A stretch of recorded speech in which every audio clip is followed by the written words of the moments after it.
പഴയങ്ങാടി മുതൽ താവം റെയിൽവേ മേൽപ്പാലം വരെയുള്ള പ്രദേശങ്ങളിൽ തെരുവ് വിളക്കുകൾ പ്രകാശിക്കുന്നില്ല.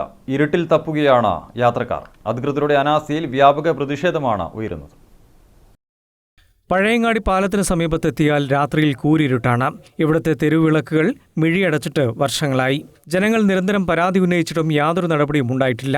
രാത്രികാലങ്ങളിൽ തെരുവുനായ്ക്കളുടെയും മറ്റും ശല്യവും ഇവിടെ കൂടുതലാണ്. പഴയങ്ങാടിൽ നിന്നും താവം ഭാഗത്തേക്ക് നിരവധി ആളുകൾ നടന്നു പോകുന്ന വഴി കൂടിയാണിത്. തെരുവിളക്ക് പ്രകാശിക്കാത്തത് കാൽനട യാത്രക്കാർക്കും ഏറെ ദുരിതം സൃഷ്ടിക്കുന്നുണ്ട്. രാത്രികാലങ്ങളിൽ ഇവിടം അപകടം വർദ്ധിച്ചിരിക്കുകയാണ്. പഴയങ്ങാടി ടൗൺ അവസാനിക്കുന്ന സ്ഥലം മുതൽ താവം മേൽപ്പാലം ബിവറേജ് സ്റ്റോപ്പ് വരെ യാതൊരുവിധ വെളിച്ചവുമില്ല. നേരത്തെ പഴയങ്ങാടിൽ പ്രവർത്തിച്ചു വരുന്ന ഭിന്നശേഷിക്കാരനായ തട്ടുകടക്കാരൻ ഇവിടെ വെളിച്ചക്കുറവിനെ തുടർന്ന് വൈകുന്നേരങ്ങളിൽ കട തുറന്ന് പ്രവർത്തിക്കാറുമില്ല. തെരുവിളക്കില്ലാത്തത് എല്ലാ തരത്തിലും ജനങ്ങൾക്ക് ദുരിതമാവുകയാണ്. പിന്നെ എനിക്ക് കട തുറക്കാനുണ്ട്, അപ്പോൾ ലൈറ്റില്ല, ലൈറ്റ് വേണം.